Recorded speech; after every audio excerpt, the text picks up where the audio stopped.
Buenas tardes. Quiero invitarle a que abra su Biblia en Lucas capítulo 12. Lucas capítulo 12.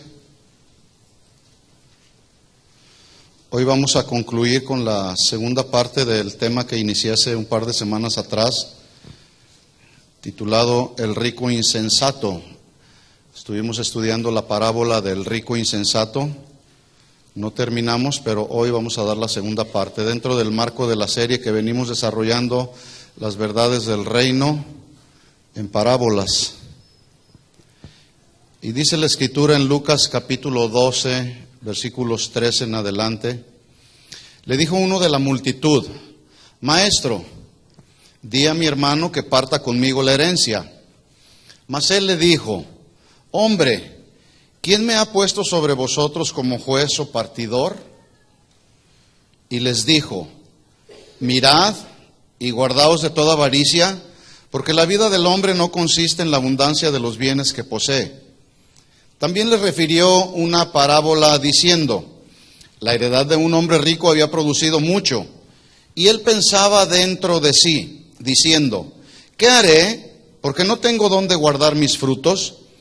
Y dijo: esto haré, derribaré mis graneros y los edificaré mayores, y allí guardaré todos mis frutos y mis bienes, y diré a mi alma: alma, muchos bienes tienes guardados para muchos años, repósate, come, bebe, regocíjate. Pero Dios le dijo: necio, esta noche vienen a pedirte tu alma, y lo que has provisto, ¿de quién será? Así es el que hace para sí tesoros y no es rico para con Dios. Oremos. Señor, gracias por esta tarde, este tiempo, en este lugar donde tú nos has permitido venir delante de tu presencia, humillarnos ante ti, alabarte, adorarte, Señor, expresarte de lo más profundo de nuestro corazón, nuestros cantos, Señor, y poder escuchar de tu parte que confiemos en ti, que esperemos en ti, porque tú eres el Dios de toda provisión, eres el Dios de toda sanidad, Señor. Pero también eres el Dios que nos hablas, que nos enseñas, que nos instruyes y nos guías a toda la verdad. Disponemos nuestro corazón en estos momentos para escuchar tu voz, Señor. Háblanos, pero háblanos al corazón. Si necesitamos ser exhortados, exhórtanos. Si necesitamos ser animados, amonestados, fortalecidos con tu palabra, hazlo, Señor. Estamos dispuestos. Nuestro corazón es como ese terreno fértil donde tú tienes toda la autoridad y tienes todo el poder para depositar tu semilla, Señor. Te pedimos todo esto en el nombre de Jesús. Amén. Amén. Voy a hacer en los próximos minutos una breve recapitulación para poder luego entrar en el tema y que podamos comprender de qué Jesús está hablando en esta parábola. Dijimos que el mensaje o la enseñanza central que Jesús hace en esta parábola es justamente sobre la necedad del hombre de buscar con afán las cosas materiales y olvidar lo que es más importante, que Jesús dijo en Mateo 6:33, mas buscad primeramente el reino de Dios y su justicia, y todas las cosas, es decir, todo lo que necesitamos para vivir, dice Jesús, que nos vendrán por añadidura.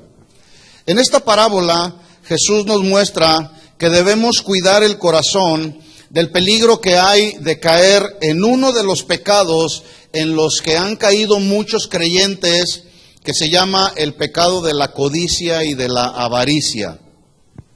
Jesús lo ilustra, este pecado, con el ejemplo de un hombre muy rico que vivió para lo terrenal, para buscar solamente lo terrenal y olvidándose por completo de lo espiritual.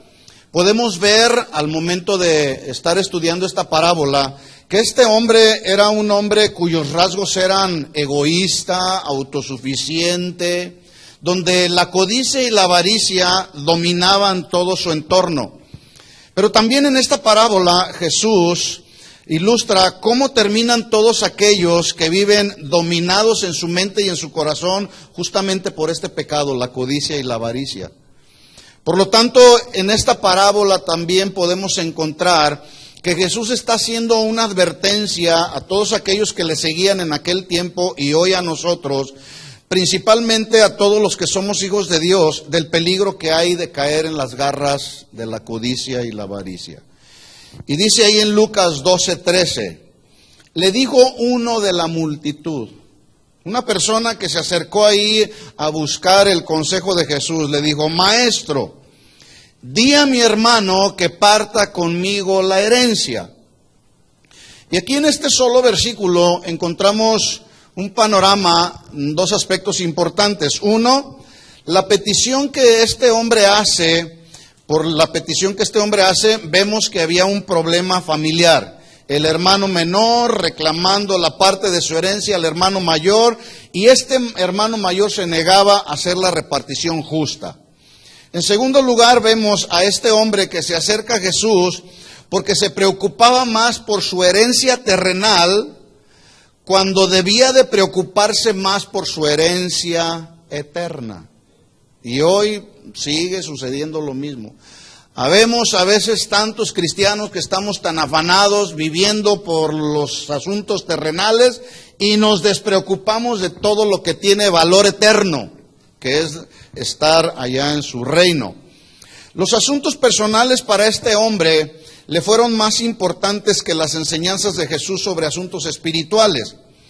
Y le dijo Jesús y así como dice Jesús a todos los que le buscan, había muchos que seguían a Jesús, algunos lo seguían porque buscaban sacar provecho de Jesús, algunos otros lo seguían porque creían en Él como el Hijo de Dios, pero algunos otros lo seguían porque les daba de comer, y Él los reprendió y les dijo: ustedes me buscan porque no han visto las señales acerca del Hijo de Dios, ustedes me buscan porque el día de ayer les di de comer pan y se saciaron.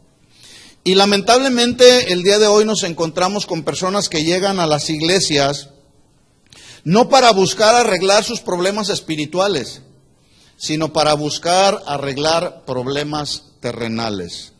Bueno, ya sabemos que la raíz de muchos de los problemas de las personas no son asuntos terrenales, son asuntos espirituales. En muchos casos sabemos que lo que la gente necesita no es más dinero para suplir sus necesidades, sino más de Dios. ¿Cuántos necesitan más de Dios? ¿Cuántos necesitamos más de la sabiduría de Dios para poder resolver los conflictos terrenales que luego nos vienen? ¿De qué me sirve a mí tener una sabiduría humana si no cuento con la sabiduría de Dios, que es la más importante para arreglar los problemas que tenemos los seres humanos? Y este hombre se acercó en ese sentido y en esa línea de querer aprender de Jesús solamente para resolver sus problemas terrenales. Pero notemos cómo de manera deliberada Jesús no quiso actuar como un juez.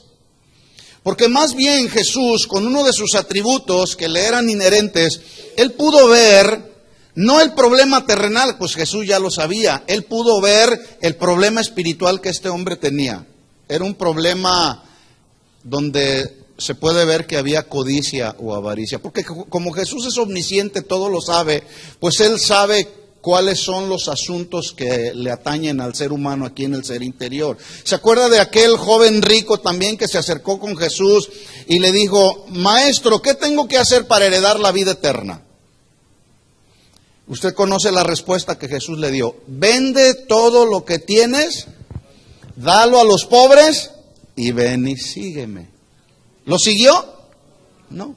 Mire cómo Jesús fue al centro del problema del joven. El joven tenía un problema de codicia y de avaricia. Lo mismo sucedió con la mujer samaritana. Cuando tiene esa conversación con Jesús, la mujer samaritana en su humanidad iba buscando sacar el agua de un pozo. Y Jesús pudo discernir en su omnisciencia que el problema de esta mujer no era beber agua. El problema de esta mujer era un problema del alma. Y le dijo Jesús a la mujer samaritana: ve y trae a tu marido. O sea, llegó al punto, al problema que esta mujer tenía. ¿Y qué respondió la mujer? Señor, no tengo marido. No tengo marido. Y Jesús le responde y le dice: bien has respondido, porque 5 maridos has tenido y el que ahora tienes no es tu marido. O sea, la señora vivía en un estilo de vida muy desordenado. Pero Jesús quería sanar el corazón de esta mujer. De hecho, esa mujer jamás volvió a ser la misma. Tuvo un encuentro con Jesús y jamás volvió a ser la misma esa mujer, ¿verdad? Bueno, el asunto es que Jesús quiere tratar con el ser humano, pero en el área del corazón, no los asuntos terrenales. Y es ahí donde este joven es confrontado por Jesús. Mire la respuesta de Jesús. Jesús en el versículo 14 le dice: hombre, ¿quién me ha puesto sobre ustedes como juez o partidor? Bueno, ya hemos establecido que el propósito fundamental por el cual Jesús vino a la tierra no fue para arreglar los conflictos terrenales, sino para arreglar el conflicto espiritual de condenación y destino eterno de los seres humanos. A eso vino Jesús, a salvarnos de la condenación eterna. ¿Cuántos ya han sido salvados? Muy bien. En otras palabras, el propósito fundamental de Jesús al venir a la tierra fue para cambiar el corazón endurecido que teníamos estando en el mundo, un corazón de piedra, dice el profeta, y Él cambió nuestro corazón de piedra por un corazón de carne, un corazón sensible a su voz, un corazón sensible a la necesidad ajena. Pero Dios cambió nuestro corazón. ¿A cuántos Dios ya les cambió el corazón? Muy bien. Pero luego enseguida en el versículo 15 dice Jesús: y les dijo. Acuérdese que está teniendo un diálogo con un joven que se acercó con Jesús a decirle: dile a mi hermano que parta la herencia conmigo. Y Jesús le dice: bueno, yo no soy juez para repartir herencias, no vine a eso. Entonces, como había multitudes que seguían a Jesús, una vez que le responde al joven, voltea con la multitud, y note usted que ahí en el versículo 15 ya habla en plural. Y les dijo, porque siempre al momento en que Dios trata de manera personal con alguien, luego también procura tratar con las multitudes que lo seguían. Les dijo: mirad y guardaos de toda avaricia. Sin lugar a dudas, no era esta la respuesta que esperaba recibir el joven.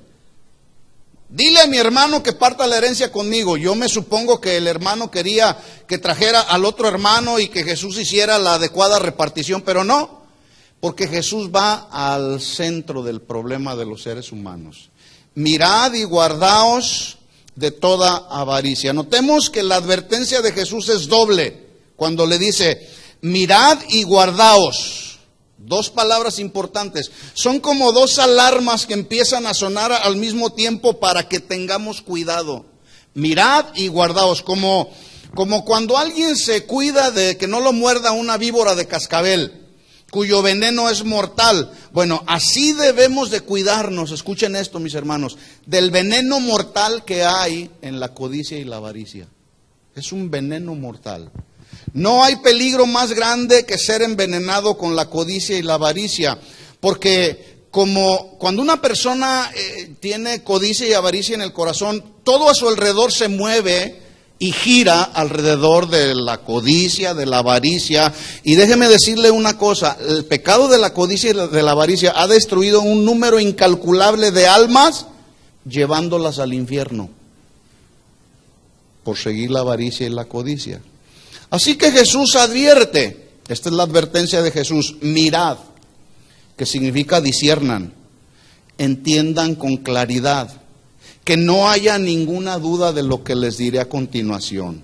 ¿Qué es lo que les dice a continuación? Guárdense de toda avaricia. Guardaos significa vigilar, estar atentos, estar alertas, en una guardia constante y continua, cada día. ¿Qué tenemos que hacer? Guardarnos de las garras del pecado, de la avaricia y de la codicia. Y dice Jesús: guárdense de toda avaricia. Usó esta expresión Jesús para hablar del deseo desmedido que hay o que nace en el corazón de una persona por las cosas de este mundo. En el caso de estos dos hermanos que se disputaban la herencia, no lo dice así claramente la Biblia, pero sin lugar a dudas, en cualquiera de los dos había este pecado de codicia y de avaricia, o en los dos mismos. Y dijo Pablo que el cáncer de la avaricia, dice Pablo, que es como la idolatría, porque toma el lugar que le corresponde a Dios en el corazón. Por eso es muy peligroso. Toda aquella cosa o todo aquel asunto que ocupe el lugar en el corazón que le pertenece a Dios, la Biblia lo llama como idolatría, porque hacen a un lugar a Dios. Hoy se le da más culto a las criaturas que al Creador, y eso es idolatría, ¿verdad?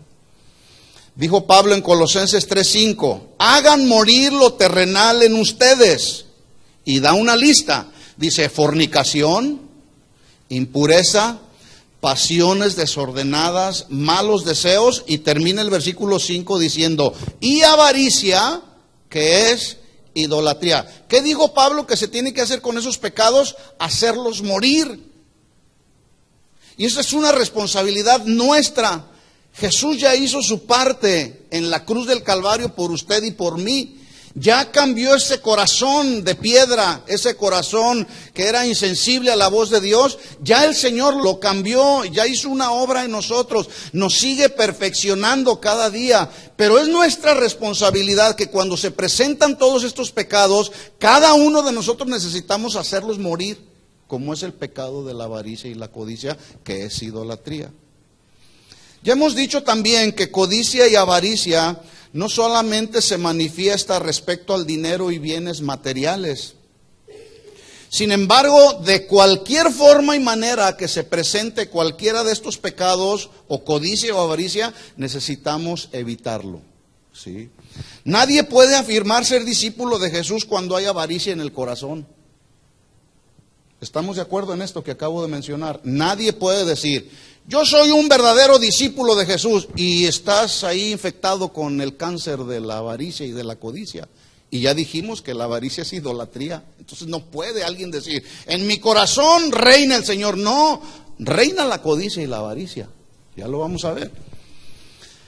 Para un discípulo de Jesús es indispensable destruir del corazón el ídolo de la avaricia. Y ya sabemos, hay gente el día de hoy que codicia avaricia de poder y autoridad. No solamente dinero y bienes materiales, también hay gente que busca a toda costa tener poder y autoridad, porque eso les da prestigio.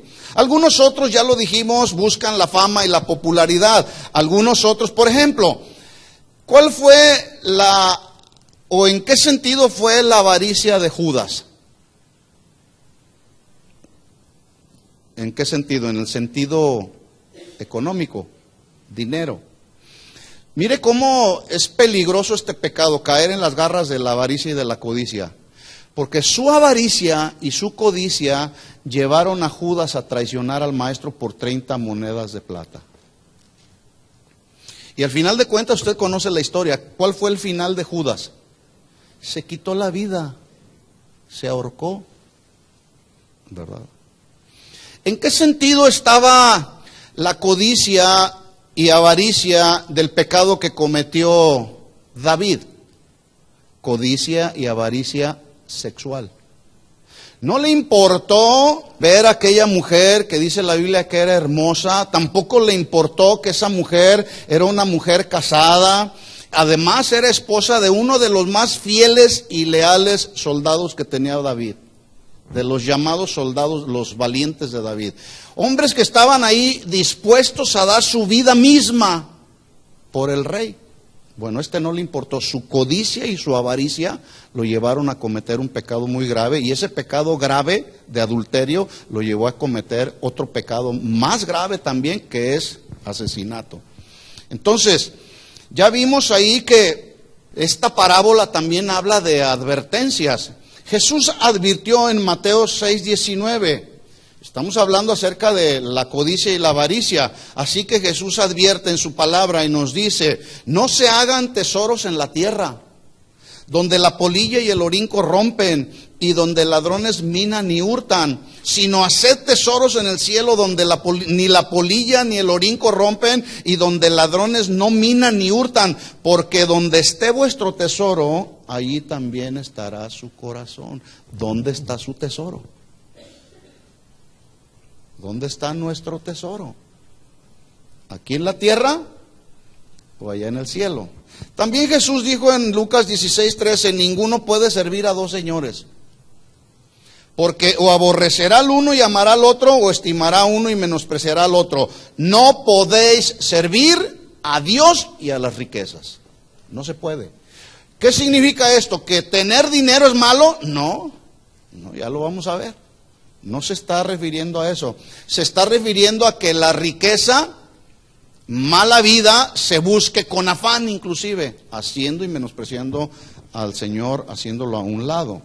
El salmista en el Salmo 119:36, él dijo, inclina mi corazón a tus testimonios y avívame en tu camino y líbrame de la avaricia. Sí, entonces dice, inclina mi corazón a tus testimonios y no mi corazón a la avaricia. Aparta mis ojos que no vean la vanidad de las cosas de este mundo y avívame en tu camino. ¿Cuántos están bien avivados en el camino del Señor? No, pues sí, yo pensé que todos iban a dar un grito de júbilo. Están pero si bien avivados. ¿Cuántos están avivados en el camino del Señor? El camino del Señor nos debe de fortalecer cada día. Sí, no estoy hablando de ausencia de problemas. Todos tenemos conflictos, tenemos problemas, situaciones adversas en la vida, necesidades, hay enfermedad. Yo lo he dicho en otras ocasiones y lo seguiré diciendo. ¿Cómo vamos a conocer ese Dios que es Dios sanador si no nos enfermamos? ¿Cómo vamos a conocer ese Dios que cantábamos hace un momento, que Él es el Dios de toda provisión, si no tenemos necesidad económica? ¿Cómo lo vamos a conocer? Bueno, pues es que es de esa manera que conocemos los atributos de Dios, a través de las necesidades. El profeta Jeremías dijo en Jeremías 6:13, porque desde el más chico de ellos hasta el más grande, cada uno sigue a la avaricia. Y desde el profeta hasta el sacerdote, todos son engañadores. ¿No le parece familiar esta expresión? ¿Hacia qué están inclinados sus hijos, los que tienen hijos? ¿Hacia los caminos del Señor o hacia la codicia y la avaricia? Acuérdense que es muy importante que instruyamos a nuestros hijos en el camino del Señor, para que cuando sean viejos no se aparten de Él.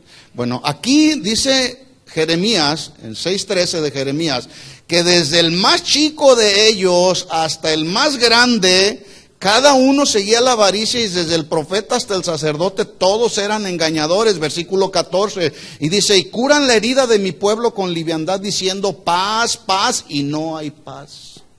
Hoy la gente, los políticos, la gente que está en autoridad, buscan y proclaman la paz. De hecho, se hacen hasta tratados de paz.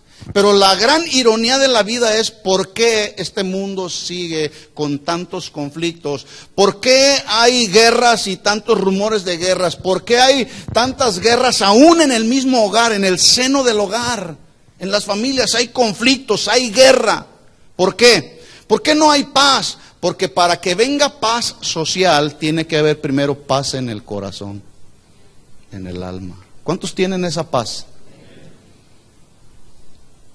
Porque todavía hay miles y miles de personas alrededor del mundo que no tienen la paz de Cristo, la paz en el alma. Todavía están en un pleito con Dios.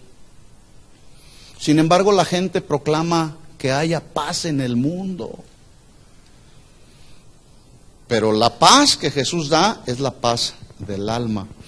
Y luego dice el versículo 15, se han avergonzado de haber hecho abominación. ¿Cuál era la abominación? Del más chico hasta el más grande, del sacerdote y del profeta, que iban camino todos a la avaricia. Hoy hay muchos ministros, profetas, apóstoles, evangelistas que están en pos de la avaricia, caminando en pos de la avaricia, manipulando a la gente para obtener de la gente cosas materiales. Y luego dice el Señor, ¿Se han avergonzado de haber hecho abominación? Ciertamente no se han avergonzado, ni aún saben tener vergüenza. Por tanto caerán entre los que caigan, cuando los castigue caerán, dice Jehová de los ejércitos. Miqueas capítulo 2, versículo 1 dice: ay de los que en sus camas piensan iniquidad y maquinan el mal, y cuando llega la mañana lo ejecutan, porque tienen en su mano el poder. El poder está en la vida de muchos ministros el día de hoy, detrás de un púlpito, ¿sí? Tienen el poder, tienen la autoridad para manipular a la gente, a los que se dejan, por supuesto. Se dejan llevar por las emociones, los manipulan y como tienen el poder le sacan a la gente lo que quiere. Lo que han maquinado en sus camas lo ejecutan a la mañana siguiente, dice Miqueas 2:2. Codician las heredades y las roban, y casas y las toman. Oprimen al hombre y a su casa, al hombre y a su heredad. Ahora vamos a Habacuc capítulo 2 versículo 9. Vamos a esta escritura. Y a partir de aquí continuamos con el estudio de esta parábola. Habacuc capítulo 2 versículo 9. Le aseguro que ahí está Habacuc en su Biblia.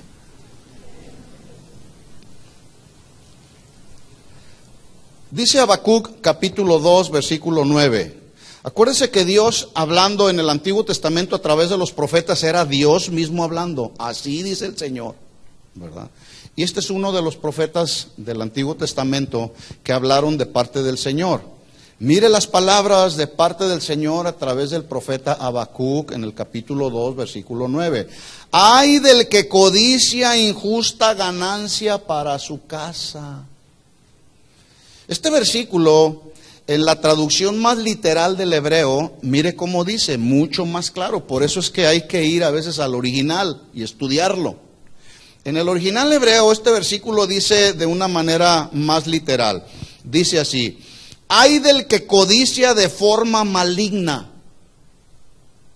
arrebatando lo de otros para los de su casa, para poner en alto su nido y para escaparse del poder del mal. Una ocasión, un hombre, hace años ya en Guadalajara, un hombre nos invitó a cenar a mi esposa y a mí en el tiempo aquel cuando empezaban a salir los teléfonos celulares que en lugar de parecer un teléfono así, parecían unos ladrillotes de este tamaño, ¿verdad?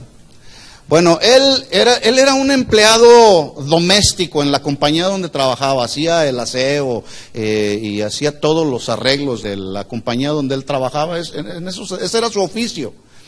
Y de repente traía 3 celulares, los nuevos que iban saliendo, de repente los traía todos aquí, luego se ponía otros por acá y nos invita a su casa, llegamos ahí y entonces volteo a un lado y a otro, le digo, oye, qué bien vives, el Señor me ha bendecido, dice, Dios me ha bendecido.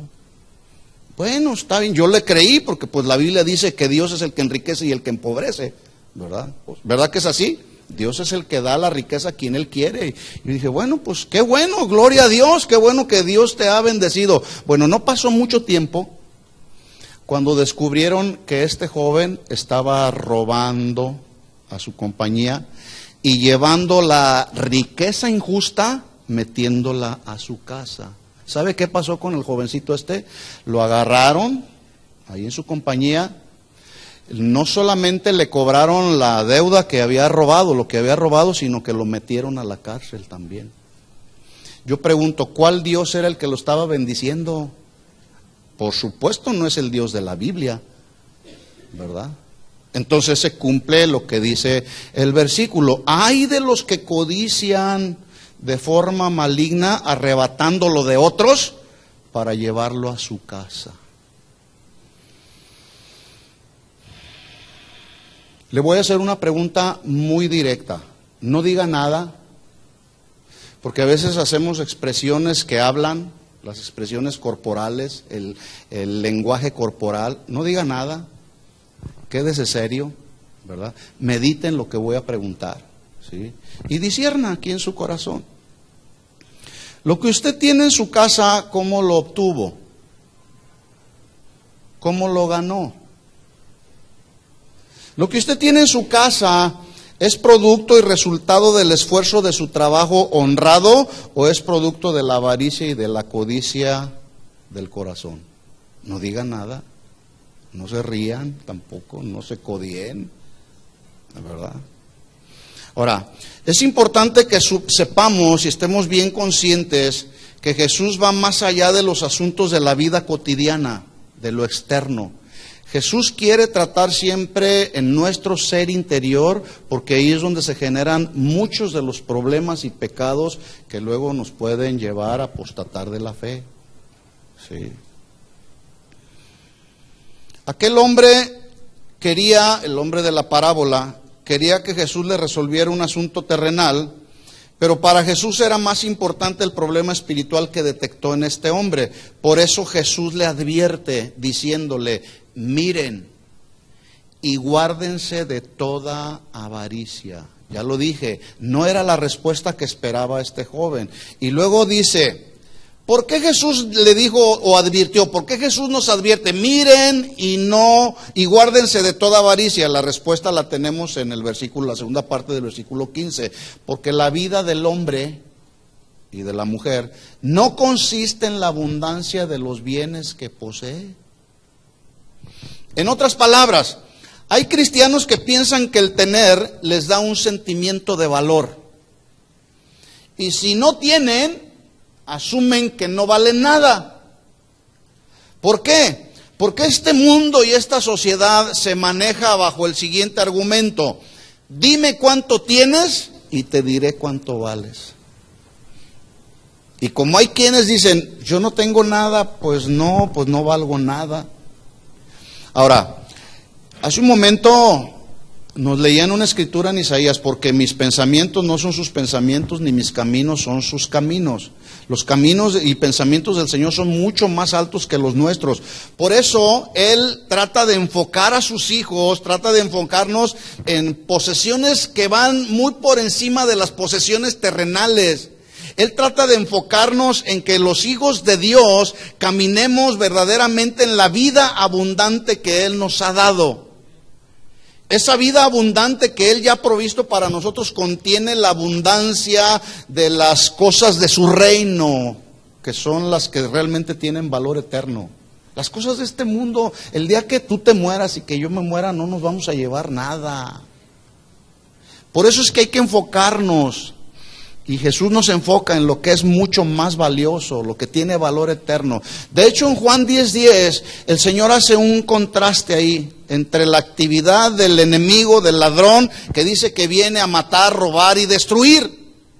A eso viene el enemigo, ¿no es cierto? Viene y nos roba, mata las esperanzas que luego alguno puede tener, y entonces nos mata y destruye lo que vamos avanzando. Pero dice el Señor: mas yo he venido para que tengan vida.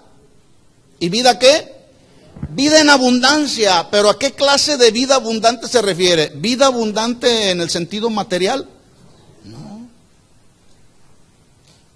En la abundancia espiritual. Cuando entramos ahí en su presencia y podemos sentir que Él nos abraza, que nos toma en su mano. Cuando podemos realmente, como cantábamos hace un momento, podemos de nuestro corazón, podemos expresar con fe: confío en ti, Señor, porque tú eres mi castillo. Esas son las riquezas que hay en su reino, mis hermanos. La paz que podemos ahora experimentar, aún en medio de los conflictos, podemos experimentar paz, porque es la paz que Él provee, que nos provee. ¿Cuándo? Cuando entramos en su presencia. De eso se trata la vida cristiana. Mire las palabras del autor de la carta de Hebreos en el capítulo 13, versículo 5, Hebreos 13:5. Hebreos 13:5. Mire lo que dice ahí: sean vuestras costumbres, y aquí se refiere a todo lo que cotidianamente todos hacemos.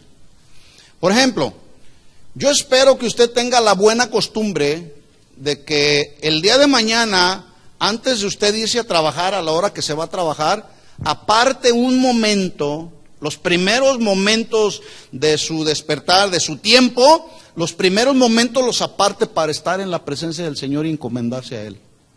Esta es una buena costumbre que si no la tiene, le recomiendo que la tenga. Son buenos hábitos, los buenos hábitos de un cristiano, deberes y responsabilidades que tenemos. Sean vuestras costumbres, ¿cómo dice ahí? Sin avaricia. Sin avaricia. Señor, no tengo tiempo para estar en tu presencia porque soy un hombre muy ocupado. Si durante el día tendré una oportunidad, pues ya veré si me establezco ahí en tu presencia. Por lo tanto, me voy a trabajar.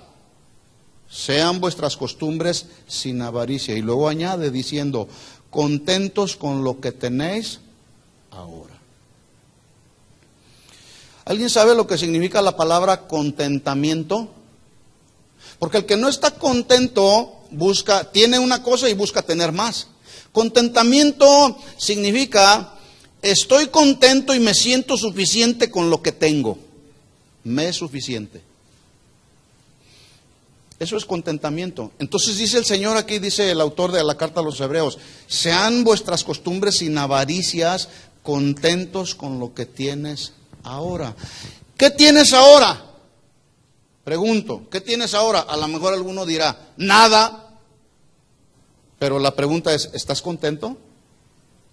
¿Sí o no? Están muy silencios. Bueno, hay quienes no están contentos.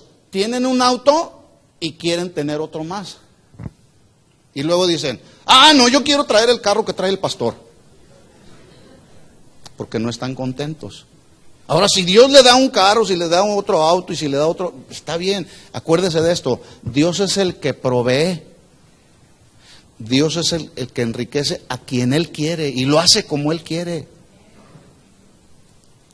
Siempre y cuando estemos alineados a lo que Él dice en su palabra. Ahora, si Dios te da los 3 o 4 o 20 carros que quieras tener, bueno, está bien. El punto aquí es que hay que estar contentos con lo que tenemos ahora. Contentos, ¿sí? Dice entonces, contentos con lo que tenéis ahora, porque Él dijo. ¿Cuántos creen lo que Él dijo?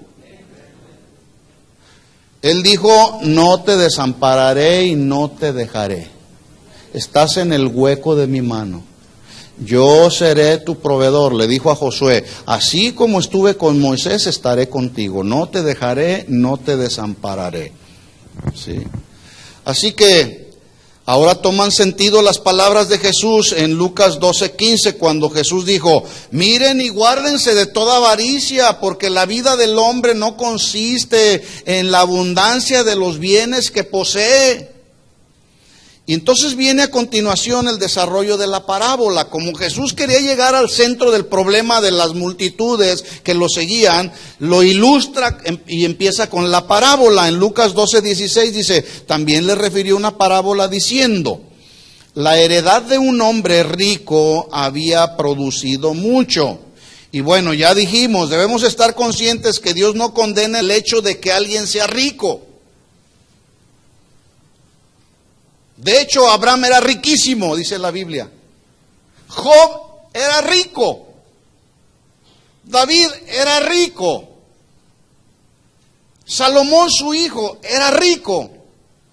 ¿Cuál era la diferencia? Dios quiso enriquecerlos con cosas materiales. ¡Qué bueno! La diferencia es que todos estos hombres que acabo yo de mencionar, en su riqueza, ellos tenían una perspectiva adecuada acerca del dinero, acerca de las riquezas. Por ejemplo, David dijo, lo declaró así a viva voz con el pueblo.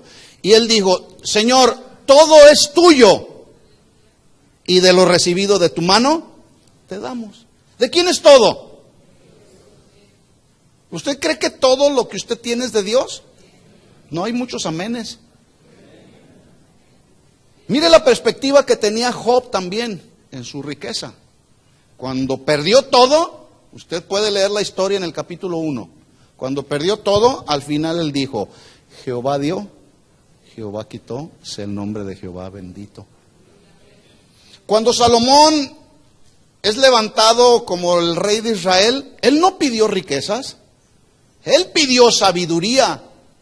Y esa gracia y esa sabiduría para gobernar al pueblo le fue dada, pero Dios le dijo, por cuanto no pediste para ti riquezas, las riquezas te las doy. Dios enriquece a quien Él quiere.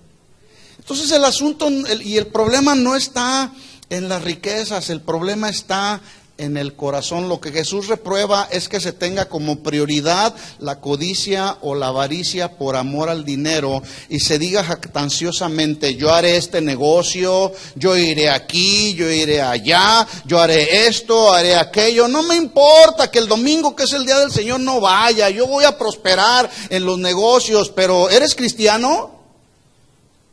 ¿Realmente amas a Dios más que a tu negocio, más que a tu trabajo, más que a lo que tienes en la mano? ¿Realmente lo amas? Mire lo que dijo Santiago, lo que escribió Santiago a los cristianos de aquel tiempo de Santiago, que piensan que la vida les pertenece a ellos mismos. Santiago 4:13, denle vuelta ahí a su Biblia. Y ahorita regresamos a la parábola otra vez.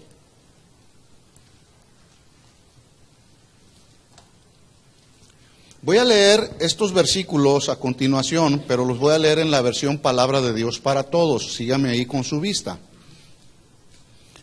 Mire, para los que piensan así muy autosuficientemente, diciendo: yo iré aquí, iré allá, haré esto y haré aquello. Santiago 4:13, versión Palabra de Dios para Todos, dice: escuchen los que dicen: hoy o mañana viajaremos a esta o a otra ciudad y estaremos ahí un año y haremos negocios y ganaremos mucho dinero. Estos eran de los que creían verdaderamente en la confesión positiva y en los decretos. Yo decreto que voy a ir aquí, voy a hacer esto y voy a estar allá un año. Y así lo declaro. Y hablo positivamente. Yo no pienso negativo. Bueno, versículo 14. Sin embargo, ustedes ni siquiera saben lo que va a pasar con su vida el día de mañana. Porque ustedes son como el vapor que aparece solo por un momento y después desaparece.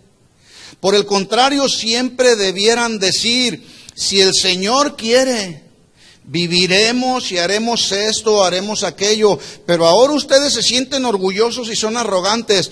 Todo ese orgullo, dice aquí en esta versión, todo ese orgullo es malo. Regresemos a la parábola de Lucas 12:17. Lucas capítulo 12, pero ahora en el versículo 17. Mire, un monólogo muy egoísta y muy autosuficiente. ¿Sí sabe lo que es un monólogo? Aquella persona que habla con sí mismo. Habla algo y se responde a sí mismo. Bueno, así estaba es la ilustración que Jesús está dando de un hombre que hablaba para sí mismo. Dice el versículo 17: y él pensaba dentro de sí, diciendo: ¿qué haré? Porque no tengo dónde guardar mis frutos. ¿Qué haré? Mire la pregunta que surge del corazón. ¿Qué haré porque no tengo dónde guardar mis frutos? Y mire la ironía de la vida. Mientras que un rico se pregunta: ¿qué haré con todo lo que tengo? Un pobre también se pregunta: ¿qué haré porque no tengo? Pero es la misma pregunta. Uno dice: ¿qué haré con lo que tengo? Y otro pregunta: ¿qué haré porque no tengo? Entonces, el asunto no es la pregunta en sí misma, sino a quién se le pregunta, a quién se le hace esa pregunta. ¿Qué haré con lo que tengo? Es muy diferente que tú vayas, cuando tienes que hacer algo con lo que tienes, es muy diferente cuando vamos con Dios y le preguntamos y le decimos: ¿qué haré con esto que has puesto en mi mano, Señor?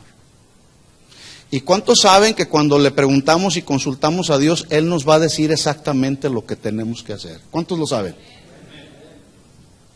Una ocasión, hace algunos años ya, un hermano me debía un dinero que le había prestado, estaba en una necesidad y yo tenía en ese momento posibilidades de apoyarlo. Y de repente el hermano se quedó sin trabajo y llegaba a la iglesia y apenado y hasta me sacaba la vuelta. Y yo sabía que no me podía pagar, pero yo lo sentía como que el compromiso que tenía conmigo era de la deuda.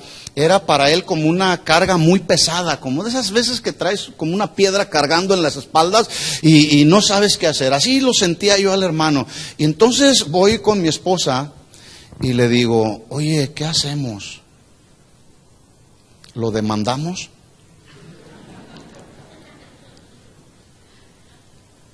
Y yo quiero llamar la atención aquí de las esposas, porque, ¿qué si mi esposa me hubiera dicho, sí, pues hay que demandarlo? Aquí es donde se aplica justamente la expresión ayuda idónea, le haré ayuda idónea, que significa o se traduce, le haré un complemento para él. La esposa debe de hacer esa función, ser un complemento en todas las áreas para el marido, no ser de esas esposas, como decimos en México, alcahuetas. Sí, vamos a demandarlo. No, espérame, a ver, vamos a analizar el asunto, ¿verdad? Entonces, voy con mi esposa y le pregunto, ¿qué haremos? Y ella me respondió con sabiduría, ¿sí? Como deben de responder las mujeres sabias que edifican su casa, según Proverbios. Ella me dijo, pues ve, pregúntale a Dios. Pregúntale a Dios. Y resulta que fui y le pregunté a Dios. Y entonces voy y le digo al Señor, estoy ahí un tiempo con el Señor y le digo, Señor, ¿qué hago con el hermano? Yo lo veo muy cargado, yo sé que no me puede reembolsar lo que le presté. Y claramente oí que me dijo el Señor, perdónale la deuda. Yo dije, te reprendo, Satanás.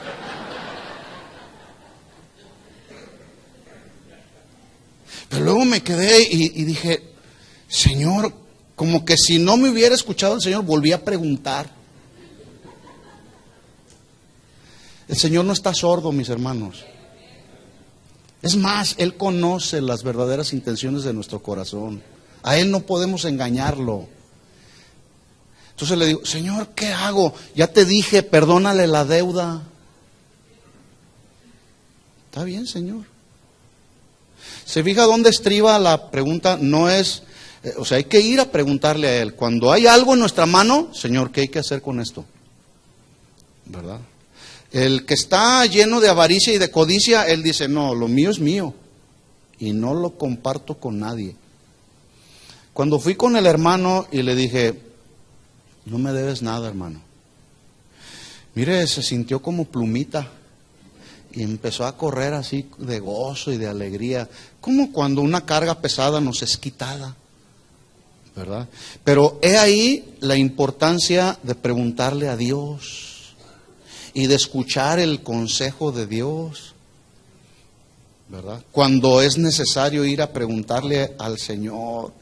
Entonces, bueno, por cierto, quiero recomendarle una clase que di hace unos meses atrás en el Instituto Bíblico, que la titulé El peligro del amor al dinero, así se llama, el peligro del amor al dinero. Ahí compartí algunos consejos que la Biblia enseña acerca de las perspectivas que un verdadero creyente debe de tener hacia el dinero. Y dije un verdadero creyente, El que no es un verdadero creyente se busca en la codicia y en la avaricia solamente para él. Un verdadero creyente, uno de esos consejos que compartí ahí, dice que un verdadero creyente y siervo del Señor deberá estar dispuesto a renunciar al dinero y posesiones materiales si así Dios se lo requiere y se lo demanda. ¿Cuántos verdaderos creyentes hay aquí? Y si Dios te pide algo, ¿cómo vas a responder? ¿Cuántos verdaderos creyentes hay aquí? No se asusten, no les voy a pedir nada. No tengan temor. Conteste con fe, con seguridad, con convicción en el corazón. No nos manejamos de esa manera, usted ya nos conoce. No manipulamos las emociones de la gente para quitarle nada a la gente. Pero sí estamos interesados en que usted aprenda estos principios. Porque Dios así trata con sus hijos. Cuando Dios nos pide algo es porque nos quiere dar. Y cuando Él nos da y nos da más es para que demos más. ¿Sí o no? Y cuando te pide más es porque te quiere dar más. para que demos más. Ahora, no me estoy refiriendo solamente a cosas materiales, bienes materiales. También nos podemos referir a nuestro tiempo, a las habilidades, oficios que el Señor nos ha permitido desarrollar, que pueden ser de bendición para algunos otros hermanos. También a eso hay que dar, hay que proponerlo para quien tiene necesidad. Ahora, la siguiente pregunta es: ¿usted estaría dispuesto a renunciar a su dinero, a sus posesiones que tenga si Dios se las pide? Ya no fueron muchos amenes. Escuche esto, dije si Dios se lo pide, no si el pastor se lo pide o el apóstol o el profeta. Así dice el Señor, yo siento que tú vas a traerle al apóstol tu propiedad ahí, tu auto. No. Me estoy refiriendo cuando Dios nos pide. Y cuando Dios nos pide algo, aquí se percibe en el corazón del verdadero creyente. El corazón del que no es creyente, ese reprende al diablo.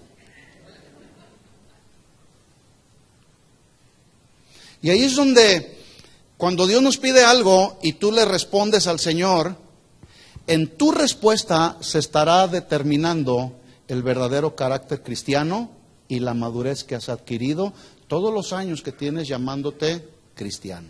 Ahí se demuestra. ¿Cuántos cristianos hay aquí? Bueno, ¿cuántos están dispuestos a que si Dios les pide, lo van a dar? Todos dijeron amén con mucha fe. Si el día de mañana Dios te pide algo, no le digas que no, ¿verdad? Regresemos pues a Lucas capítulo 12, versículo 18.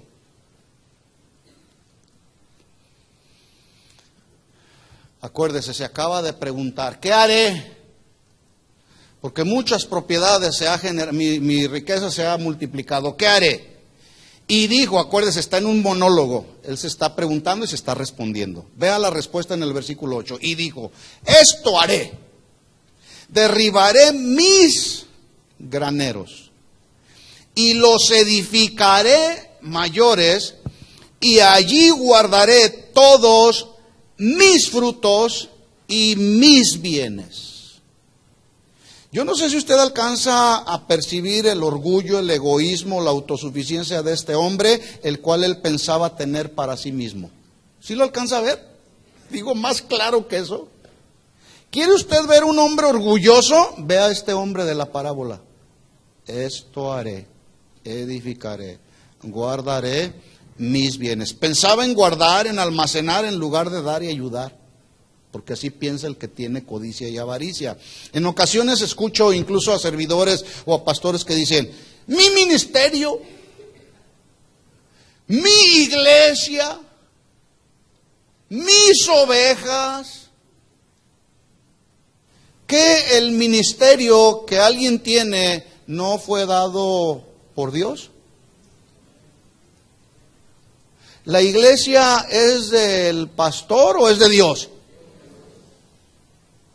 ¿Las ovejas fueron compradas a precio de sangre por el pastor o por Jesús? Entonces, ¿de quién es todo? De gracia recibimos, mis hermanos. Pero a veces nos creemos dueños, como este. Debemos estar bien conscientes, mis hermanos, que no somos dueños de nada. Diga conmigo, de nada soy dueño. Simplemente somos lo que la Biblia dice, somos mayordomos, administradores de los bienes que son de Dios. Él nos los confía para que los usemos con sabiduría en su obra. Pero Él es el dueño. Más adelante, ya lo vamos a ver más adelante, Jesús llamó a este hombre necio, porque estaba ciego de entendimiento para percibir que Él es la fuente de toda bendición. Él es la fuente de toda bendición. Si alguien no reconoce en el corazón que Dios es la fuente de toda bendición, entonces no seremos capaces de hacer uso de esas bendiciones que llegan a nuestra mano conforme es la voluntad de Dios. Si yo no reconozco, esto que tengo Dios me lo proveyó. Esta es la bendición de Dios. Lo que sea, sean tus talentos, tus capacidades, fueron dadas por Dios. Los dones, ¿qué significa don? Regalo. Fueron dados por Dios. ¿Y cómo nos fueron dados los dones? Por gracia. ¿Qué es gracia? El don, el regalo que nadie merece. Como recibimos el don por gracia de la salvación, el regalo de la salvación. No lo merecíamos. Merecíamos el infierno, la condenación eterna. Entonces, cuando dicen, yo trabajé, yo gané con el sudor de mi frente y yo lo gastaré en lo que yo quiera, y no ven más allá de ellos mismos, si usted se encuentra con una persona que piensa de esta manera y actúa de esta manera, permítame decirle que está usted enfrente de alguien que ha caído en las garras de la codicia y de la avaricia, que no reconoce estos principios. Pablo dijo, 1 de Timoteo capítulo 6, versículo 6, vamos ahí, rápidamente.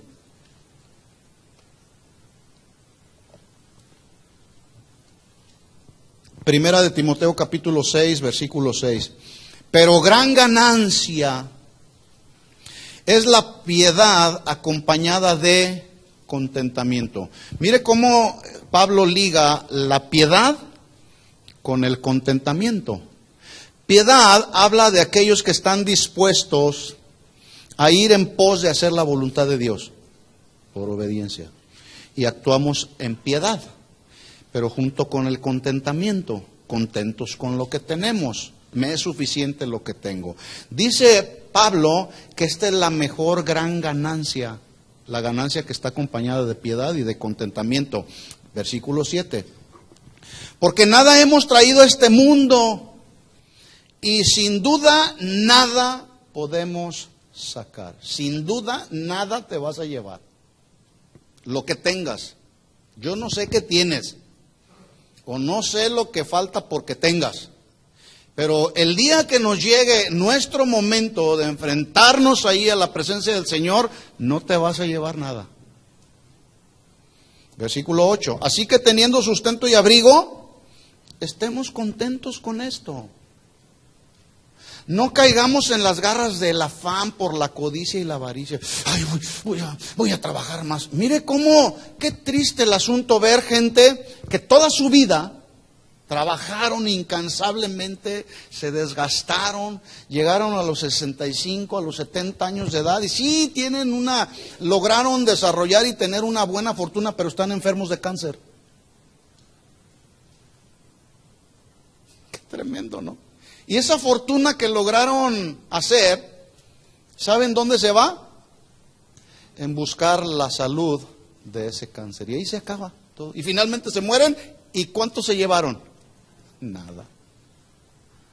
Dice la Biblia también en otra parte que Él nos da la habilidad, la sabiduría para hacer riquezas y disfrutarlas. Disfrute lo que Dios le ha dado, mi hermano.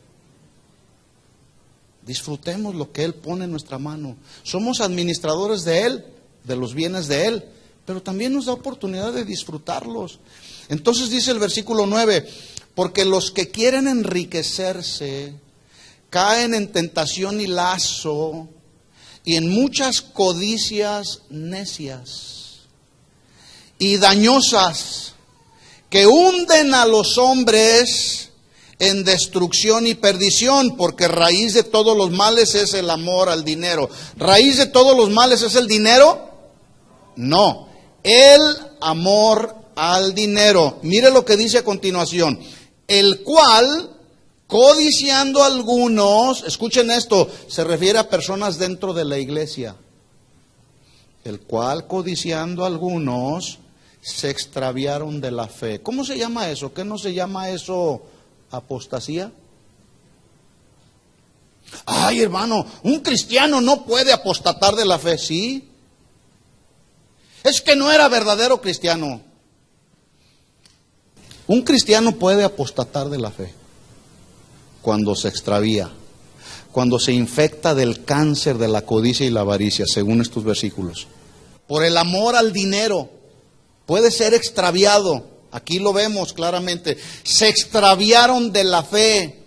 del camino de Dios, de las verdades de Dios. Se extraviaron y fueron traspasados de muchos dolores. Regresemos a la parábola, Lucas capítulo 12, versículo 19. Dijo aquel hombre: diré a mi alma.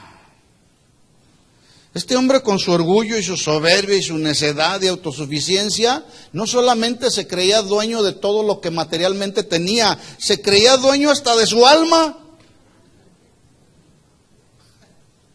Hasta de su alma. Diré a mi alma. Hoy hay muchos que se creen dueños de su vida y dicen: yo puedo hacer con mi vida lo que yo quiera. Sí. Pero si tú decides vivir tu vida como te da tu gana, entonces tienes que pensar que un día daremos cuentas. Y un día habrá un veredicto final, culpable o inocente.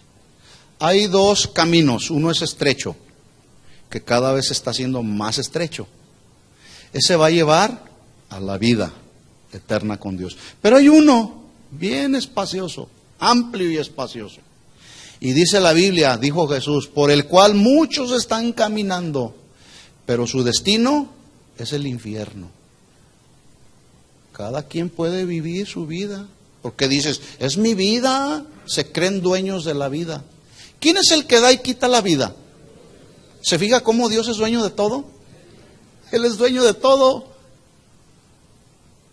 El día que Él quiera, miren, así se nos va el aire, nos corta el oxígeno.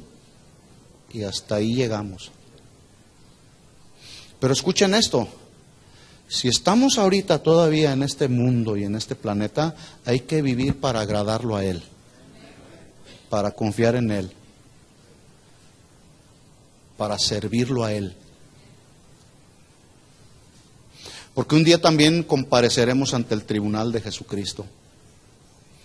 Y ahí serán las recompensas. Aquí está. Esta es tu recompensa, ¿verdad? Digo, alma, muchos bienes tienes guardados, y luego dice, para muchos años, repósate, come, bebe, regocíjate. En otras palabras, él se estaba hablando a sí mismo y estaba diciendo, tienes tu futuro asegurado. Yo pregunto, ¿quién tiene el futuro asegurado? ¿Sabe? Nuestro futuro está en las manos de Dios. La gente hoy quiere conocer el futuro a través de la lectura de las cartas, o a través de llamarle por teléfono a los chamanes que adivinan el futuro. Y lo lamentable es que hay cristianos que luego actúan de esa manera. Quieren saber, como si quieren consultar a Dios como si Dios fuera el chamán. ¿Cuál va a ser mi futuro, Señor? Pues cálmate. Yo tengo en mis manos tu futuro. Yo lo voy a hacer como yo quiera. Si a Dios se le antoja, el día de hoy nuestros días se terminan en este mundo. ¿Y qué te vas a llevar? Nada. Pero decía, muchos bienes tienes guardados para muchos años. Hoy mucha gente está en la búsqueda de un mejor nivel de vida. Y no es malo en sí mismo tener un mejor nivel de vida. ¿Verdad que no es malo? No, no es malo. Lo que Dios condena ahí es que busquemos con afán, con codicia y con avaricia tener ese buen nivel de vida. Y peor aún, haciendo totalmente a un lado a Dios para correr tras ese mejor nivel de vida, pretendiendo nosotros asegurar nuestro futuro. Señor, no, yo sí, la Biblia dice que tú eres dueño de todo, pero yo voy a asegurar mi futuro. Pregunta, ¿qué es lo que usted está buscando como prioridad estando en este mundo? Cada uno se responde. ¿Qué es lo que buscamos como prioridad? ¿Dios o las cosas de este mundo? Dijo, muchos bienes has tenido guardados para muchos años, repósate, come, bebe y regocíjate. ¿Él tenía muchos bienes o los bienes lo tenían a él? Sí, tenía muchos bienes. pero los bienes lo tenían aquí, amarrado, infectado. Era dueño de riquezas, pero las riquezas eran dueñas de su corazón. ¿Sí? Él poseía muchos bienes, pero los bienes lo poseyeron, estaba poseído. Y decía para sí mismo, muchos bienes tienes para muchos años. Lo que él no desconocía, lo que dijo Salomón en Proverbios 27:1, no te jactes del día de mañana, porque tú no sabes qué dará de sí el día de mañana. ¿Quién sabe lo que va a suceder mañana? Solamente Dios, solamente Él lo sabe. Entonces decía para sí mismo, tengo muchos bienes para muchos años. ¿Y qué le dijo Dios? Dios le dijo, versículo 20, necio, que se traduce tonto, sin entendimiento, sin cerebro, insensato. Son traducciones, no estoy ofendiendo a nadie, así se traduce. Necio, tonto, insensato, sin cerebro, sin entendimiento. Esta noche vienen a pedirte tu alma, y lo que has provisto, ¿de quién será? Así es el que hace para sí tesoros y no es rico para con Dios. ¿Entendió el mensaje? ¿Qué vamos a hacer? Esa es la pregunta, ¿qué vamos a hacer? Este rico insensato buscó solamente para él. Se desgastó, hizo muchas riquezas, tenía muchos bienes, según él para muchos años. Pero esa noche vinieron por su alma. Yo quiero obedecer al Señor y quiero agradar al Señor. Quiero caminar en la perfecta voluntad del Señor. Nos conviene, ¿verdad? Vamos a orar y vamos a pedirle al Señor que Él nos dé sabiduría para caminar por sus caminos. Le invito a que se ponga de pie, levante sus manos al Señor. Dígale, Señor, sin lugar a dudas, mi vida te pertenece. Todo es tuyo, Señor. Todo es tuyo, incluye mi vida, Señor. Y esta enseñanza, Señor, que tú diste, surgió de aquella petición que un hombre le hizo a Jesús: dile a mi hermano que parta la herencia conmigo. Señor, aquí estamos. Queremos seguir adelante en el camino que tú nos has trazado. No queremos afanarnos. Habla con Dios por un momento, cerrando tus ojos, ofreciéndole tu vida una vez más, diciéndole: Señor, tú compraste mi vida a precio de sangre. No queremos menospreciar el sacrificio perfecto que hiciste en la cruz, Señor, afanándonos por las cosas de este mundo. Tú dijiste: no se afanen por vuestra vida, qué comerán, por el cuerpo, qué vestirán, porque la vida es más que la comida y el cuerpo más que el vestido. ¿No valéis mucho más ustedes que las aves, hombres de poca fe? Así que no se preocupen por lo que han de comer, ni por lo que han de beber, ni estéis ansiosos por lo que han de vestir, porque todas las personas que no conocen al Señor buscan todas estas cosas. Mas ustedes, dice el Señor, busquen mi reino y mi justicia, y todas las cosas que ustedes necesitan les serán añadidas. Señor, este es el deseo de nuestro corazón, Señor, que cada día busquemos siempre tu reino y tu justicia, las cosas eternas, las cosas que realmente tienen valor eterno, Señor. Ayúdanos a caminar, Señor, estando contentos con lo que tenemos, abrigo y sustento, Señor, caminando en la piedad que tu palabra nos establece, Señor. Líbranos del afán, líbranos de la avaricia y de la codicia, los deseos terrenales, Señor. Que tu palabra y tu Espíritu Santo nos guíen cada día a toda la verdad, Señor. Gracias por cada uno de mis hermanos que están aquí presentes, Señor. Y aún oramos por aquellos que por alguna razón, tal vez de enfermedad, no pudieron estar aquí, Señor. Ayúdanos cada día, Señor. Nos encomendamos a ti, Señor. Guárdanos del peligro, de la maldad de este mundo, Señor, de la codicia y de la avaricia, Señor, en cualquiera de sus formas, Señor. Queremos caminar siempre en obediencia a tu palabra, Señor. Y ayúdanos, Padre, en el nombre de Jesús. Amén. Amén. ¿Puede darle un aplauso de alabanza a nuestro Señor Jesús? Gracias, Señor Jesús. Gracias por tu palabra. Gracias, Señor. A ti la gloria y la honra siempre, Señor. En el nombre de Jesús.